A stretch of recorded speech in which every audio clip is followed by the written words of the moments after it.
Hi SecurityTube. Welcome to part 5 of the Wireless LAN Security Mega Primer. In this video, we will go ahead and look at how to dissect wireless LAN headers into more details. So before I begin, thank you for all the comments. I really enjoy reading them, and that is what keeps me motivated to create more and more videos.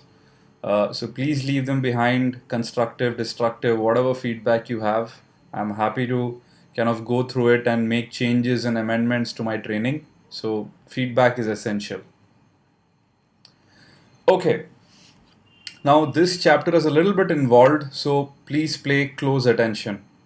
The first thing we are going to look at is a bit of terminology. So first is what is called STA, which actually just stands for station, and basically it means any wireless client. The second terminology is BSS, or the basic service set. Now the whole idea behind BSS is actually a set of wireless client nodes communicating with each other, right? And there are two types of BSSs. One is infrastructure BSS. This basically has an access point and clients, and the other is actually an independent BSS, which is basically just your wireless clients all alone, or what we typically known as the ad hoc network. Now let's kind of move one level further and talk about an ESS, or an extended service set. Basically an ESS is multiple BSSs, and all of them connected together using something called a distribution system, right? So it's like a backbone connecting the BSSs. And then finally you have the BSSID, or basic service set identifier. In the case of an infrastructure BSS, this is actually the MAC address of the access point. And in the case of an ad hoc network or independent BSS, this is actually a randomly generated MAC address created by the first client which goes into ad hoc mode in the network. So a lot of terminology. I know it may have gotten a bit confusing. And once I created this slide, I realized there's just too much of text in here. So let's kind of look at it at a slightly more graphical view. So BSS, or basic service set, as we had a look, consists of two different types. The first is actually called infrastructure BSS. Now this is when you have an access point and multiple clients connected to that access point. In such a BSS, the BSS ID, or the basic service set identifier, is the MAC address of this access point. The other kind of BSS is the independent BSS, or ad hoc network. In this case, there is no access point. There are only wireless clients all connected to each other using an ad hoc network. Now in this case, the BSS ID is basically a randomly generated MAC address by the first laptop or first client which goes ahead and creates the ad hoc network, right? So this client creates a random MAC address and makes it the BSS ID for the ad hoc network, right? Now when you take multiple of these BSS IDs and kind of put them together, so think about it this way. Maybe you have a university network, right? And it has a huge campus where, of course, not one single access point can take care of every student. So you would have multiple access points, and each one of these access points would basically have its own BSS. So in this case, we have two BSSs, BSS1 and BSS2. Now, as you can imagine, these would have to be connected to the university network somehow, and the backend system, which is actually forming basically the LAN or the WAN, or maybe even the internet to which all of these BSS are connected, is actually called the distribution system, or the DS, right? So this is the relation between all of these components. So very quickly, quick recap. STA is basically a station or any wireless client. Now the 802.11 standard defines even the access point as an STA having the capability to go ahead and actually connect back to a distribution system. So keep that in mind. Then we have the concept of a BSS, where you have two different types of BSSs. One is infrastructure, where you have an AP and clients, and the other is actually an independent BSS forming an ad hoc network of just clients. Now, when you have multiple BSSs and you connect all of them through a distribution system, then we have what is called an ESS, or the extended service set, right? So this is how we go ahead and look at all of this terminology. Okay, now let's go into a lot of detail. So as you can see, this is a pretty involved slide, and this video is very involved. So just go ahead and bear with me for a minute. Let's actually try and understand what we are trying to do here with our actual packet. So let's go ahead, open up our backtrack instance, and if you notice, I am actually looking at the Wireshark dump. So I've already created a packet dump. Doesn't matter, you can do the same. There is no specific packet that I'm looking at, just a quick dump of the surrounding network. Now let's take any packet. So let's just take the beacon frame, for example, which we've had a look at. Now there are multiple headers here. The first one is basically like a quick bookkeeping, which is actually done by Wireshark, which actually tells us a lot of interesting details about when the packet was captured, and after that what was the capture length and things like that, right? The second one is basically what is called the radio tap header. This is something the card actually passes on to Wireshark after it captures the packet, and interestingly it gives a lot of stuff such as the signal strength, the channel type, the channel frequency on which it observed this packet, so on and so forth. Now all of this comes in handy when you want to do some sort of an evaluation from even a security or a location based service perspective.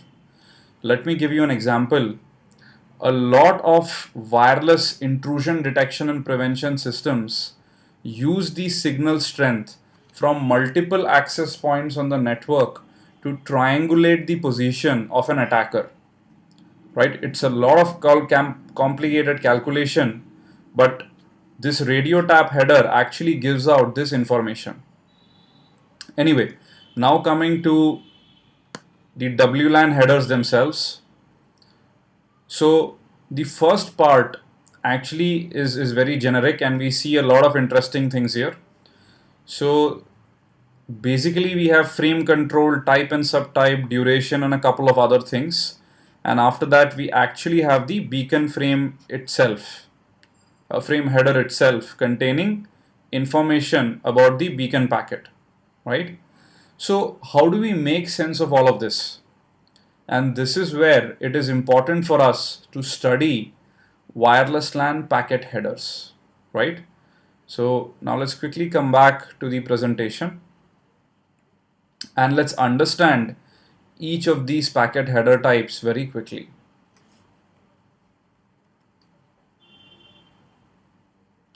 Okay, so here is a WLAN packet header.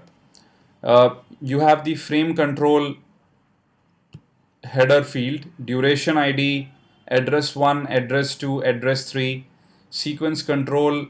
Then after that you have address 4, QoS, frame body, and FCS. Now this is how practically you could represent any header of a WLAN packet. There is one important thing you need to note at this point, that starting from address 2 to frame body, well, this entire chunk being present or not present in a WLAN packet is dictated by the type subtype of the packet.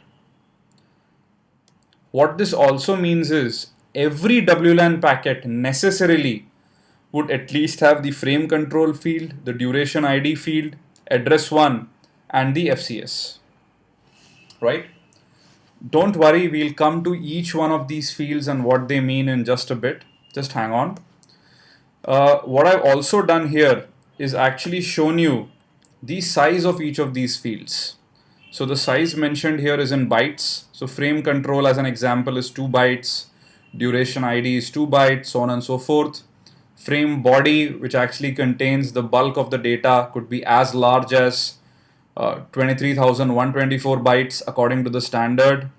And finally, you actually have the checksum in the end, which is a simple CRC based checksum that actually contains 4 bytes. So now what we will do is we will actually take up every header and understand what it means, every header field. So let's first look at the frame control field. Now the frame control field is actually a little monster packed into those 2 bytes, and this contains a lot of information, right? So I've actually extrapolated the frame control field into its constituents consisting of 16 bits. We look at each one of these individual fields within frame control, right? So the first field is protocol, which actually occupies 2 bits. Now protocol has a default value of 0, and basically what the standard says is that this may change whenever there is going to be a major revision which is not back compatible anymore. So for all practical purposes currently, the protocol field will always remain 0 in every 802.11 packet, right? The next thing we are going to look at is the type and subtype. Now if you remember previous videos, we'd already said that there are 3 types of WLAN packets: management, control and data, and each one of them have multiple subtypes. So this is where we actually go ahead and specify the type and subtype of the WLAN packet. Now let's take a little break here from the presentation and go back here and verify all of this data. So the first field here is actually frame control. Now interestingly, you may actually notice that Wireshark before frame control is actually pointing to type subtype. But what I need you to remember is actually type subtype is encapsulated inside frame control, right? So if you notice, if I select frame control, I actually get this selected in the hex dump, which is 8000, and if I select type subtype, only 80 is selected. Basically, Wireshark's UI is just giving us a quick breakdown that this is a beacon frame and a management packet. As far as start of the header is concerned, well, it starts at the frame control field. And this is where the first header field within frame control is the version, which as we said is 0 for all packets. Then you actually have the type, which is the management frame. Then subtype, which is the value 8, which stands for beacon frames. Now please note that these fields here are bit fields, whereas frame control itself is 2 bytes. And this is where we have 2 bytes selected, right? And now we are breaking up each of these fields inside those 2 bytes of frame control.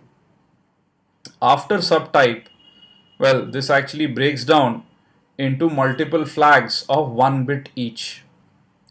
Let's go back to our presentation and see what these mean. So we've currently looked at 2 bits of protocol, 2 bits of type, 4 bits of subtype. From here on, we just have 1 bit field for various indicators. Let's look at what they are.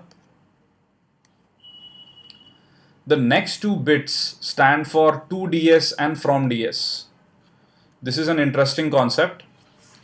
So the to_ds and from_ds values indicate where from the packet is originating or where to is the packet headed.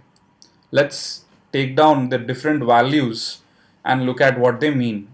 So as you can see, to_ds and from_ds together are 2 bits, which means they can have a maximum of 4 values.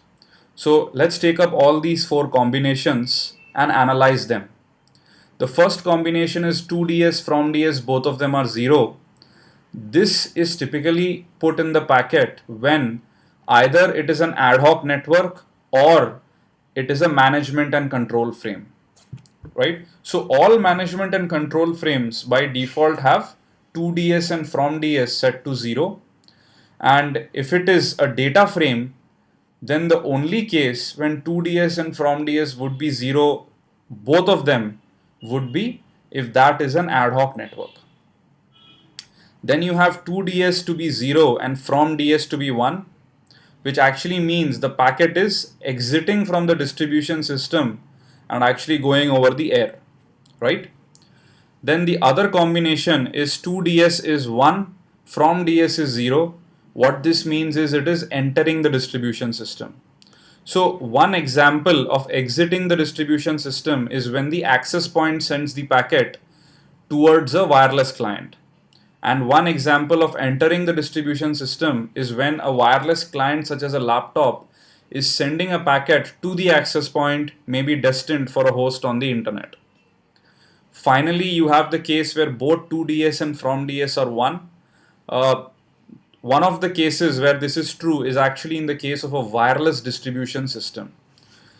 Let's not worry about what a WDS is for the time being, but very quick breakdown. Well, WDS is actually a mechanism by which you can extend a wireless network by actually using access point in between to relay the traffic across the whole length of the long path on which you want the distribution system.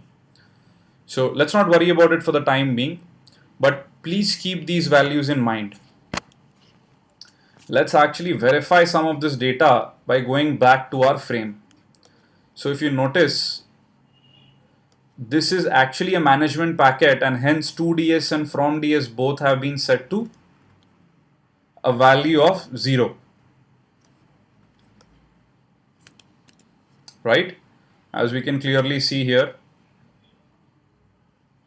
both 2ds and from ds are zeros. Now, if we take any management packet, let's say the probe request packet, the same thing remains. However, if we go ahead and actually take up a data packet, right? So this data packet seems to be being sent from a client, is actually being sent basically from ds equal to 1 to ds equal to 0, which means this is originating from the distribution system, right? Similarly, you could actually look at other packets and figure out what are the values. Typically, the ones we would encounter would be 2ds is either 0, from ds is 1, or vice versa, right? And for ad hoc networks, both of them would be 0 even for data packets. Now let's go back to our presentation and look at the next field. So from here on, many of these fields currently we needn't worry about, but let's just cover them for the sake of completion. The next field is called more frag and stands for more fragments. This field actually indicates if more fragments of the current frame are to follow. This happens if a frame is very large and it has been fragmented into smaller frames. Now, basically, this is only applicable to data and management packets, and even in the case of management packets, specifically to authentication packets. The next field is the retry field. Now, what happens is wireless is a very lossy medium simply because a lot of things are unpredictable. As an example, maybe there is some other device suddenly operating in the same frequency range as the Wi-Fi access point. Typical example are old cordless phones. So when this happens, anything the client may be transmitting at that point may just get garbled and may never reach the access point. So the client would end up retransmitting the packet, and even the vice versa case is possible where the AP would end up retransmitting the packet. So the retry bit actually tells you if the current frame is the original frame or is it a retransmission. If it is a retransmission, the retry bit is set to 1, right? it is very important to note that retry bit is only applicable to management and data frames and not to control frames. Then we have power management. Now, any STA or wireless client can basically have either of two modes as far as power is concerned. One is the power save mode or the PS mode, in which probably it's running on a battery and it wants to conserve as much power as possible. And the other is basically an active mode, or in which power is not really a problem, right? So this bit indicates in which mode is actually the packet getting transmitted. Now, what may so happen, imagine a case in which probably a laptop is running low on battery and the Wi-Fi card is about to go to sleep, right? But the access point has a lot of data being queued up which needs to be sent to the wireless client. Now, in this case, what the AP will do is set the more data bit to be 1. And what this would indicate to an STA in power save mode is that more data is actually being queued up by the access point to be sent to it, right? Then we have the protected frame bit. This indicates if actually the frame body is encrypted or not. And this is applicable to data frames as well as to management frames of type authentication. Now 0 would of course indicate no encryption. Last but not the least is order. We talked about fragmentation and things like that and a lot of packets going back and forth. The order bit indicates that all received frames must be processed in order, right? So if we kind of go back to our backtrack instance and look at any one of these packets and break it up, this is where we have this entire bit field broken up. So you have to DS and from DS, two fields together. Then you actually have more fragments, retry bit, power management. It says STA will stay up, which means it's in active mode. More data, which basically is no data buffered, the value is 0. Protected, the data is not protected. It's pretty simple because as you can see, we are able to see the data in plain text. And then last but not the least, the order flag is 0, which means not strictly ordered, right? So what we've done is, going back to our presentation, we've gone ahead and actually looked at all the details of the frame control field. We've broken it down into smaller parts and looked at what each one of these means. Now let's go to the next field, which is the duration/ID field. The reason there is a slash is it could either be used as the duration field or an ID field in different circumstances. Now we'll not worry too much about this, but I'll give you a brief about what this actually means. Whenever we are using this to do an attack, we will go into more details. So the duration ID field is actually used to set what is called the network allocation vector. Now what is a NAV? Now think about it this way, there are multiple laptops connecting to the same access point as an example, and all of them want to transmit data, right? So when one client is currently transmitting, well, there should be some easy way for it to tell the other clients to actually back off for some amount of time till it finishes its transmission. This is what the duration field is used for. Basically, the value set here is actually a counter and stands for network allocation vector, and this counter is the minimum amount of time a wireless client needs to wait before attempting transmission. So basically this is a way of telling all clients in the neighborhood, wait, I'll probably be using the network for the next couple of microseconds, so please wait and then try transmitting, right?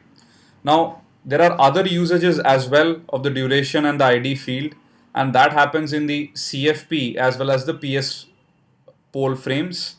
Right now let's not worry about what they are, what is the contention free period and what is the power save pole frames. If required, we will dive into details of these topics later as and when we take up the attacks which may use these fields. After that, we can take up all the address fields together. as we mentioned, basically apart from address 1, between address 2 till the frame body, well, only depending on the type or subtype, the fields may or may not be present. Uh, Wireless LAN is interesting in the sense there are more than two addresses, not just the source and destination, but you also have the BSS ID, and in the case of a WDS, even at times an address 4 is used, right? So the values of these addresses and what they stand for depend on the type and subtype of the packet we are taking. And hence, when we take specific packets, we'll discuss these addresses in more detail. Then we come to the sequence control field. Now the sequence control field is itself broken up into two fields called the fragment number as well as the sequence number, right? Sequence number basically is the sequence number of the packet transmitted by the wireless entity, and fragment number, if applicable, is the specific number of the current fragment. Now, before we move ahead, let's quickly look at some of these fields. So we talked about the duration field, which has been set to 0 here. But if we kind of move around and have a look at multiple packets, you may actually see that the value of the duration field may be varying. So in this case, this auth packet has a duration field value of 320. Then we talked about addresses. This is an authentication request which is kind of going through, or probably a response, we'll just know in a second. This is an authentication response from the access point to the client, and in this case the destination is of course the client's MAC address, the source is the access point's MAC address, and the BSS ID is also the access point's MAC address. So these were the three addresses which we talked about. Then the fragment number is 0 simply because this is, well, the first and only fragment of the frame, and then the sequence number is 2222, right? And if you notice, between different packets the sequence number is changing. So the previous packet had a sequence number of 2221, next one is 2222, and basically the sequence number is changing. It's important to note that the sequence number itself is a finite set of values and it keeps wrapping around. Now let's go back to our presentation. After this you have QoS control, well, which is there basically in data frames and is quality of service related. Let's not worry about it. And then you have the actual frame body. Now the frame body is what contains the meat of the payload, which could actually be either typically part of the packet, which could actually contain the data which you're sending, or could actually contain the management header of the subtype of the packet. Right, so let me give you some examples. In this case, for a beacon frame, if you notice, after the sequence number, which is at this point, you basically have the actual payload, and then after that you have the 4 bytes of the FCS. So if you kind of quickly compare this with this diagram, after your sequence control, immediately we have the frame body, and after that we have FCS. So let me explain what FCS is and take up a couple of examples. So basically FCS is nothing but a simple CRC, or a cyclic redundancy check, over the entire MAC header and the frame body. So what actually happens is we take the entire header along with the frame body, take it all together, run a cyclic redundancy check algorithm, and get a 4 byte value which we store within the FCS. What we will notice later is it's very simple to actually calculate the FCS and hence beat it even if we modify the frame in some way. So let's come back to the actual packet structures and try and understand this a bit better. So let me take up a beacon frame. and look at this in more detail at all the different values. So we have the frame control field. Quick recap, which we discussed. The frame control field consists of the version, the type, the subtype, and after that you have a series of bit flags consisting of the DS, from DS and to DS, which tells you where the packet is coming from or where it is going to. Then you have more fragments related to fragmentation, retry, which tells you whether this is a retransmission or not. Power management is the transmitter in some sort of a power save mode or active mode. More data is data buffered in case the recipient is in power save mode. Protected, which is basically all data inside, is it protected or not. And then order flag, that is the order matters or not. Then you have the duration field, which we talked about, which could either be used for setting the nav or can be used for various CFP and power save pole purposes. Then we have the different MAC addresses, which could be the destination address, source address, transmitter, receiver, BSSID, etc.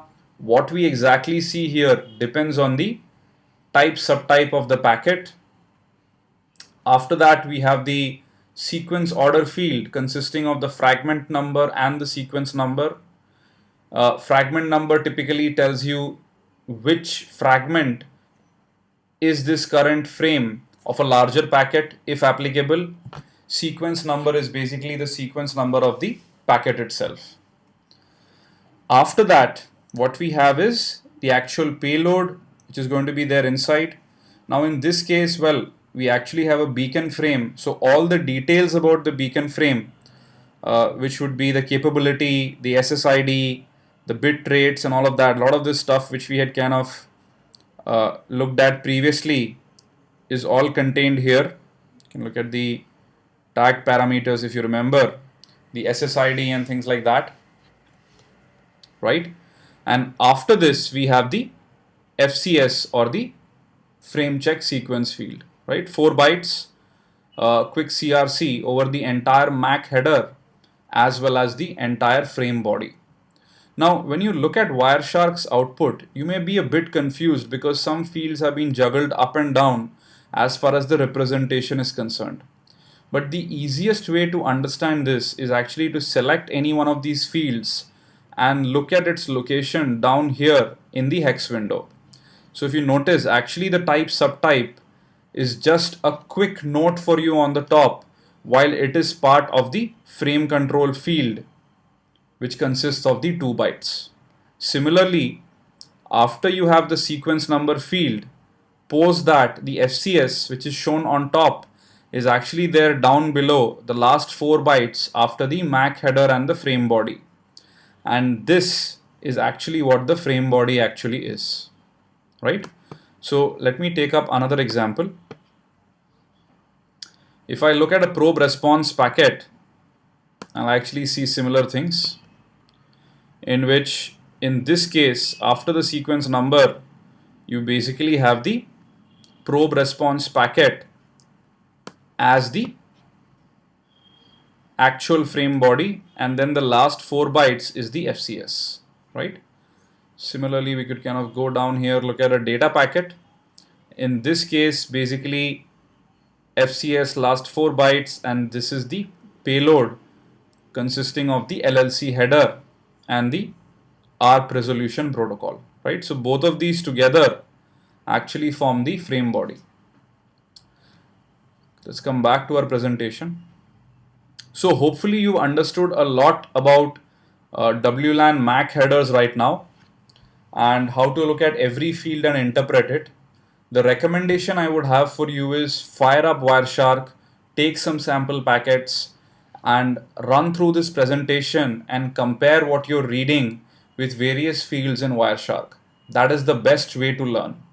The only place for confusion is, well, Wireshark's output is laid out in a more convenient manner to read, actually not really taking care of which field comes after what always in a very strict way.